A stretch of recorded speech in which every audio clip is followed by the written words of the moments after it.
So here we have identified this value as a changing for each and every time when we record the script. So here script for the script 1 and script 2 it has changed. So we can think that okay, this is the value which is changing, so we need to correlate this. Okay, so to say this is the value which is changing, this is nothing but a session value, so we need to handle this to correlate. So this is the why, this is the reason why we are seeing a difference in recorded and replay window. See here, on your left side is the recorded and right side is the replay, so the value is getting, so we can do and correlate this value. So let us see how to correlate this value. So there are some steps, everyone follows their own method to correlate. Let me show how I can do that. So first, in order to correlate, you must select the whichever the value which is changing. Just copy that correlated value which you want to do and go to your output log. Therefrom, go to your code generation log and you must go to the top of the correlation value. So code generation log. So just by clicking on the control home, you can go to the code generation top and therefrom you just go and put the value whatever you want to find in the code generation log. So let me tell you what are the steps first. So since this is a value which comes as part of the request, so this value may be occurred in any of the previous requests. So we need to capture this value, which is this may be coming very dynamically. So that's why this recorded session is not sufficient to handle the right response or to get the right response. So what we are doing is we'll be going to do capture this value as part of the request one, or we will be finding where it is occurring, for which response it is occurring, and we will form a correlation value. So let's do that. So I'm going to the top of the correlation code generation log and I'm just clicking on the next. So it is showing me this has been occurred for this line. So we are seeing that value here. So let me show you that again. So I just pasted that value here, whatever we captured from the script, and I'm just clicking on next. So it will automatically highlight where that value. Sometimes though if you search for that, you may not be seeing that value appeared in the code generation log. So means it may be not part of your response. Sometimes these kind of values may be generated as part of your browser script. So the values if generated as part of your browser scripts, those cannot be identified in your code generation log. So right now it has been identified in our response, nothing but we are seeing that the whole line here. Just copy that line. Now we need to identify for which request it has been coming as part of the response. So as we see previously seen in our session, so every request has been identified by a unique snapshot. Okay, the very first request which comes as part of snapshot, so that snapshot name is t1.inf, and for the second request t2.inf, and for the third request t3. So for every request is uniquely identified by a snapshot number. So we can make use of this snapshot to identify which request it would be. Before going to that steps, I will show you for which request has been occurred. We maybe have already seen how this code generation log will looks like, and how response and then request everything will be formed from here. Let's scroll very slowly and look at for which request has been occurring. Now I'm showing one way to identify for which request it has identified. So what we need to do is, so once you find that respective value in your response, then select, then again in a search box press $. So then your cursor must be here, your cursor must be placed after the whatever the request value that you want, whatever the value that you want to identify. So this value has been identified here, so I'm putting my cursor here, then go to your search and put $. So it will go and find the appropriate request URL where it has been identified. Okay, see, we got the $$ here. So if you scroll down a bit, it will show you for which request it has been occurred. See, if you look at, it has been occurred for CGI bin welcome PL welcome PL question mark sign off equal to true. So you can copy this and you can search it in your script from the starting. So I'm going to my script starting and pressing Control F. I'm searching for the URL. See, it is showing me that okay, this URL is occurring at very first place. So here is the place that you need to handle the correlation. Means for this particular request, this dynamic value or this session value is been occurring. Okay, so we can form the correlation value for this request. Okay, if once we form the correlation, so your correlation will capture this particular value dynamically, and after that we can pass it to your second request. Okay, so before implementing it, so let's look at what is a correlation function that we normally use in our day-to-day life to handle the correlation. We are having three kind of correlation functions. The very first one is the Weber save param function. This function is being used for a while, okay, which is been occurring from very earlier versions of the load runner.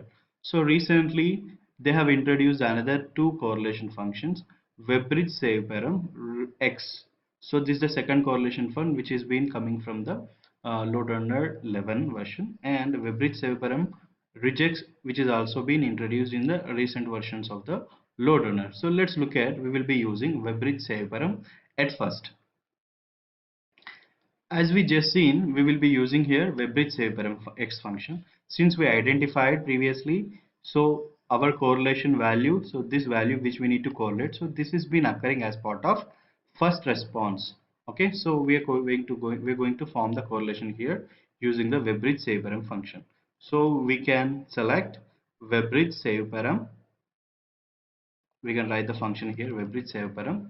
So this is the function. Weber save param function takes some arguments. I will show what are they. So by default, the very first one is the parameter name. Like if you want to give some name to the Weber save param, so we can give it as a very first parameter as a Weber save param is a parameter name. What is the name that you want to give for the correlation value, and it will take the next argument as left boundary and the next argument as right boundary and LAST. So this is the function terminator to say no more arguments available after this. So Weber save param by default we must supply all these the values. So it is nothing but the parameter name, left boundary and right boundary, and the last. So last is a terminator, so which we must include. Now to complete the correlation, let's go back and we can capture the whole line from our record generation log. So here to capture this particular value, you must capture the whole line where you found it. See here, we found this value here, and right now I'm copying the whole value where it is occurred, and I'm putting it in my request and just commenting it out. Okay, so I'm giving a comment with the slash slash, so I'm putting that value here so it will not impact my script to get any errors or warnings. So now what we need to do here, if you want to do correlation for this value, whatever the value before to that value will become as a left boundary. See now, right now I have highlighted the left boundary, so this is before to the value, and after to the value will become a right boundary. Now let's look at how it can be formed. I'm selecting the whole value before to that, whatever the value that we need, I'm putting it as a left boundary. I'm putting in the place of LB, after LB equal to that value. And here if you see that it is showing something like some syntax level coloring matching. So we must, one thing we need to remember here. So whenever you're doing a correlation, if your correlation is having any double quotes, if your correlation is having any double quotes, we must escape them using slash. So before substituting itself, I'm escaping in our commented section. So wherever you see the double quote, you must escape with a slash. Look at here, I'm put escaping each and every double quote with slash.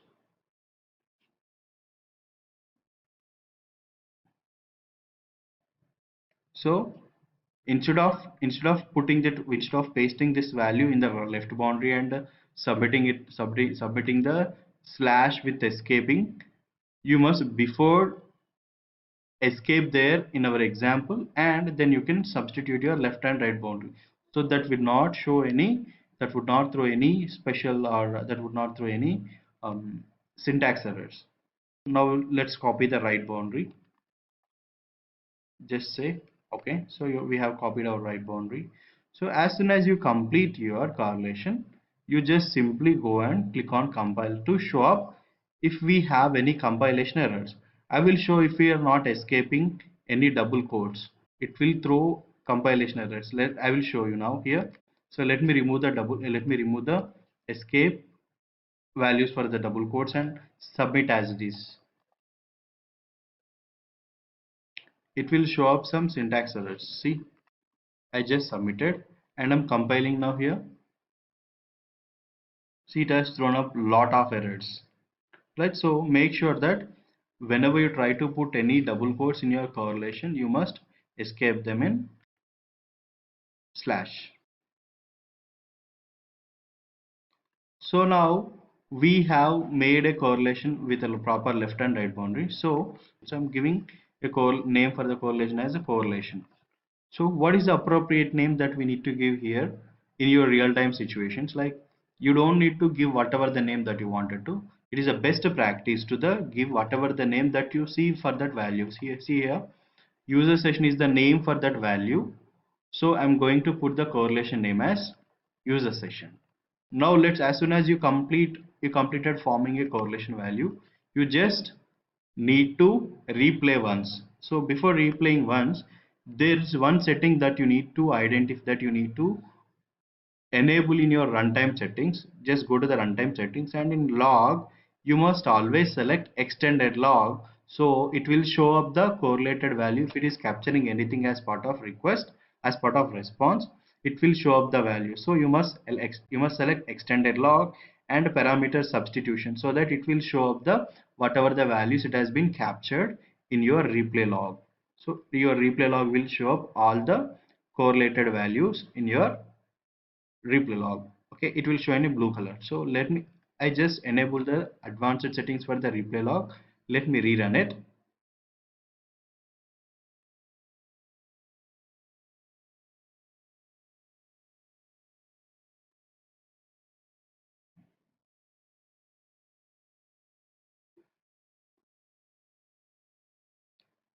The replay is going on.